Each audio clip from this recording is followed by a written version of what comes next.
Hello दोस्तों, स्वागत है आप सभी का IBPS PO mains 2024 mains result के बाद भी वैकेंसी ऐड होगा, क्योंकि लगातार वैकेंसी ऐड हो रहा है।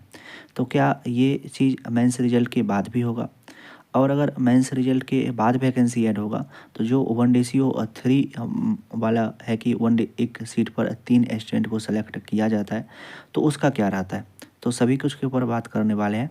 और तब क्या सिलेक्शन का फाइनली चांस क्या बनता है, तो सभी चीज़ के ऊपर बात करने वाले हैं। वीडियो में लास्ट तक बने रहिएगा।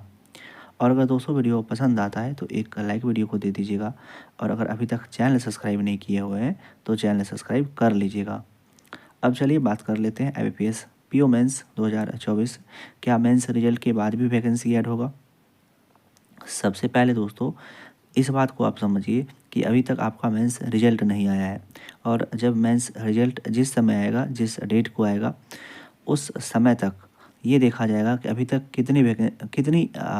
किस किस बैंक ने कितनी वैकेंसी रिपोर्ट कर दी है। जो फाइनल वैकेंसी होगा, जिस दिन आपका मेंस रिजल्ट नहीं आया हुआ है तब तक देखा जाएगा। ऐसा नहीं होता है कि उसका पार्टिकुलर कुछ डेट होता है, तब तक के लिए देखा जाता है। तो उसके मिनिमम 3 टाइम्स स्टूडेंट को सेलेक्ट कर लिया जाता है कि एक सीट पर 3 कैंडिडेट तो रहे ही रहे।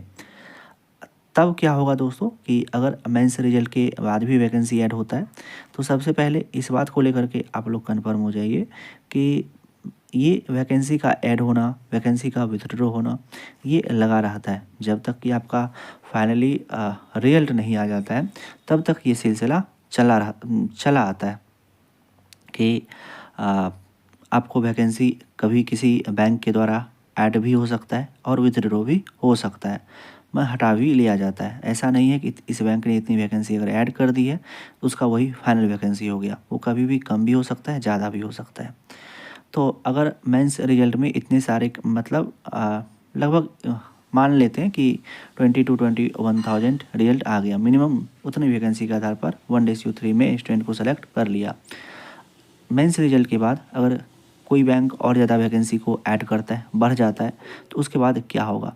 तो उसके बाद दोस्तों अब तो मेंस रिजल्ट में जितने बच्चे क्वालिफाई किए हैं उनको फ़ायदा मिलेगा। क्योंकि अगर PO मेंस रिजल्ट होने के बाद वैकेंसी बढ़ती है तो जो फाइनली PO मेंस में सेलेक्ट कर लिए हैं, इंटरव्यू का प्रिपरेशन कर रहे हैं, उनका सिलेक्शन का चांस ना बढ़ जाएगा। क्योंकि 1:3 में स्टूडेंट सेलेक्ट हुए रहते हैं मिनिमम। ऐसा नहीं होता है, कभी कभी अगर कुछ ऐसा रहता है कि इस बैंक का वैकेंसी बढ़ेगा ही बढ़ेगा, तो वो IBPS कुछ और ज़्यादा का रिजल्ट दे भी देते हैं। मतलब हम मिनिमम बोल रहे हैं इसलिए कि ऐसा नहीं होता है कि वो रेशियो फिक्स ही रहता है, कुछ ज़्यादा भी स्टूडेंट सेलेक्ट होते हैं। तो लेकिन अगर किसी बैंक का वैकेंसी बाद में कुछ अच्छा खासा बढ़ जाता है या 2-4 हज़ार वैकेंसी इंक्रीज हो जाता है, तो फाइनली जिनका मेंस रिजल्ट हो जाएगा उनका सिलेक्शन का चांस ना बढ़ जाएगा। और अभी तक जो कहिए कि रिजल्ट नहीं आया हुआ है तो चांसेस सभी का है सिलेक्शन होने का बढ़ जाता है। क्योंकि मेंस रिजल्ट तक अगर वैकेंसी ऐड होता है तो जितने सारे बच्चे प्री दे करके मेंस दिए हैं उनका सिलेक्शन का चांस बढ़ेगा मेंस के लिए। और जब फाइनली मेंस का रिजल्ट चले आएगा उसके बाद अगर वैकेंसी ऐड होती है तो फाइनली उतने ही सारे ही बच्चे का सिलेक्शन का चांस बढ़ जाता है जो जिन्होंने मेंस को क्वालिफाई कर लिया है और प्री के लिए प्रिपेयर हो रहे, प्री के लिए तैयार थे देने के लिए।